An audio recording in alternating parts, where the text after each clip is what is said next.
네, 안녕하십니까. 오늘은 카라멜 소스 만드는 법을 보여드리도록 하겠습니다. 자, 먼저 물을 한 120g 정도를 냄비에 붓도록 하겠습니다. 자, 그리고 설탕은 비정제 설탕을 사용하겠습니다. 비정제 설탕 420g을 부어주겠습니다. 굳이 비정제 설탕이 아니고 일반 설탕, 흰 설탕 사용해도 상관은 없습니다. 네, 이제는 생크림을 계량하도록 하겠습니다. 동물성 생크림을 사용하고 있고요. 생크림은 528g 계량하겠습니다. 그리고 이제 설탕 넣어주었던 거를 아주 센 물로 끓여주도록 하겠습니다. 이때는 반드시 온도계를 사용하시는 게 좋아요.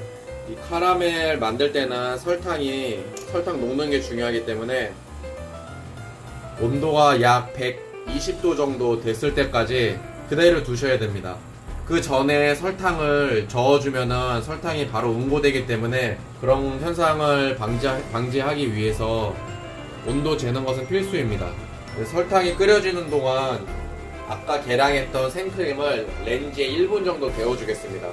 생크림을 데워주는 이유는 120도가 다 되었을 때 위에 생크림을 부어줄 거거든요. 그런데 차가운 상태에서 바로 부어주면은 엄청나게 튀어요. 그래서 온도차를 좀 좁혀주기 위해서 렌지에 데우는 작업을 하는 것입니다. 그리고 생크림이 전자레인지에서 데워지고 또 설탕이 끓여지는 동안에 이제 버터를 60g을 또 계량해 둡니다. 이따가 보시면 아시겠지만은 생크림을 넣은 다음에 바로 버터도 넣어줄 거예요. 자, 저는 이렇게 버터 이게 한 60g입니다. 버터 이게 60g인데 버터 60g을 미리 계량을 해 두었습니다. 자, 이제 끓기 시작했습니다. 지금 온도가 105도, 105.5도입니다. 조금만 더 끓여주도록 하겠습니다. 여기서 120도가 넘어가고 계속 끓게 되면은 타버려요. 그러면은 나중에 카라멜 소스가 되었을 때도 먹어보면 탄맛이 올라옵니다. 그래서 이 온도 설정이 굉장히 중요합니다. 그래서 이 카라멜 소스 만들 때 이 온도는 아무리 강조를 해도 지나치지 않다고 생각합니다. 자, 이제 110도가 됐습니다. 한 118도에서 120도 정도면은 괜찮습니다. 지금 115도 정도 됐습니다.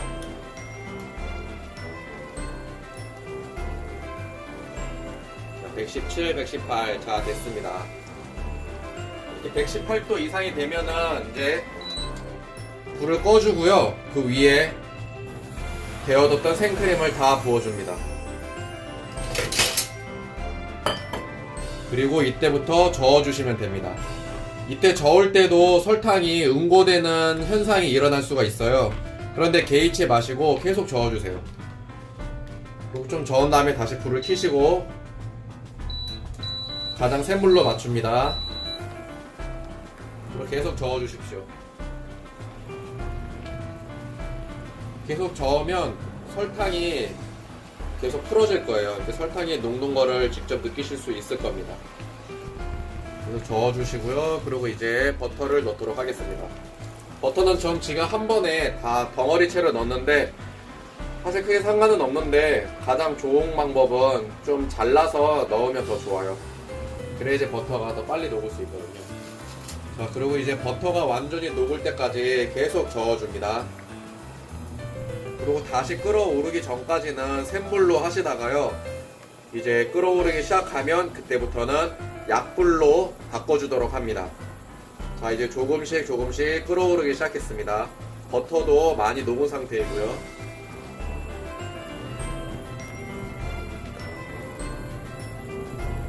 자, 이제 끓어오르는 게 보이시죠? 이제부터 온도를 낮추겠습니다.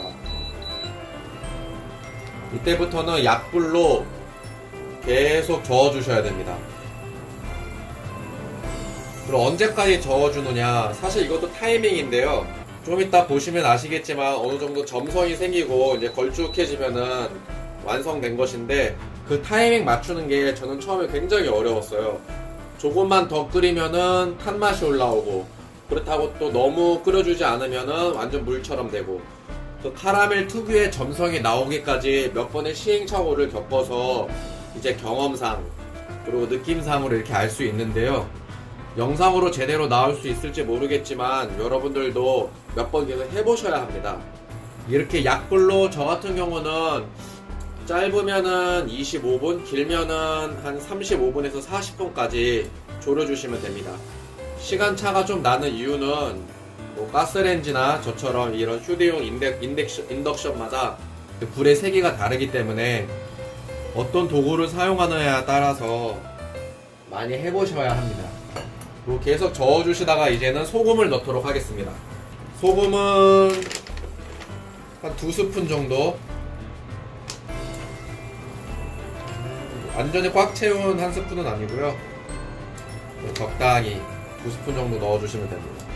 소금을 넣어줌으로 인해서 이제 간이 살짝 배이게 되고요, 실제로 먹었을 때도 짠맛이 느껴지긴 하거든요. 그렇다고 완전히 짠맛은 아니고 오히려 이 짠맛이 맛을 더 좋게 만들어줘요.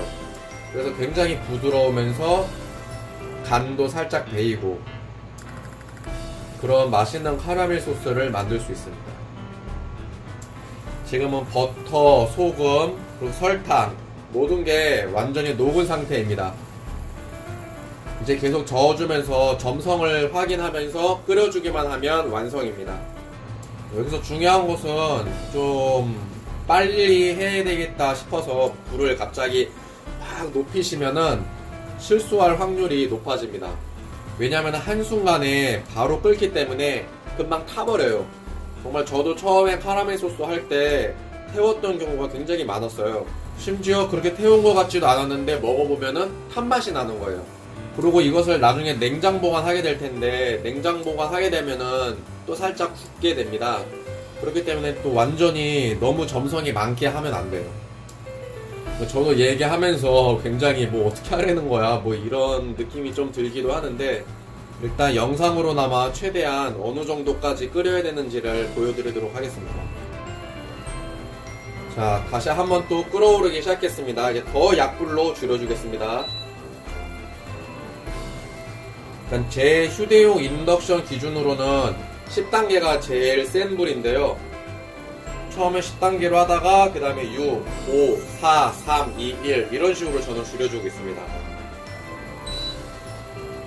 지금이 3단계입니다.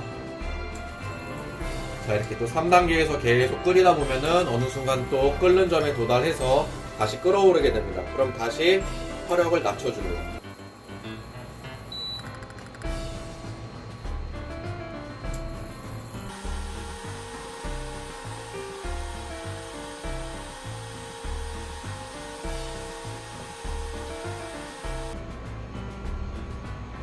자, 저는 지금 한 20분째 지금 끓이고 있는 상황입니다. 가장 낮은 1단계로 끓이고 있는데 가만히 두어도 점점 끓어오르는 게 조금씩 보이시죠? 이러면 이제 거의 다 되어가는 단계라고 보시면 됩니다. 계속 저어주겠습니다. 그래도 이제 이 정도 점성이면은 괜찮다고 보시면 됩니다. 처음에 이야기했듯이 냉장고에 넣게 되면은 어느 정도 굳는 현상이 일어나기 때문에 너무 많이 또 굳히면 안 되거든요.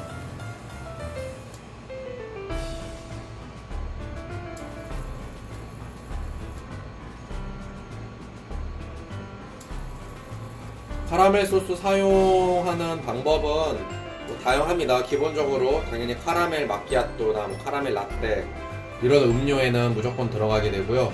그리고 저 같은 경우에는 이제 조리퐁 스무디 같은 거 할 때도 카라멜 소스를 사용하고 있습니다.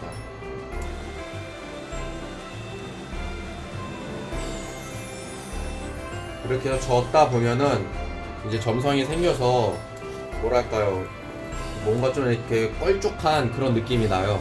이 정도 상태가 되면은 이제 다 된 거라고 보시면 됩니다. 자, 그럼 이제 불을 끄도록 하겠습니다. 자, 이것으로 카라멜 소스를 모두 완성했습니다. 저는 이제 이것을 바로 용기에 넣어서 좀 식힌 다음에 냉장 보관을 하도록 할 겁니다. 자, 그럼 지금까지 카라멜 소스 만드는 법을 보여드렸습니다. 감사합니다.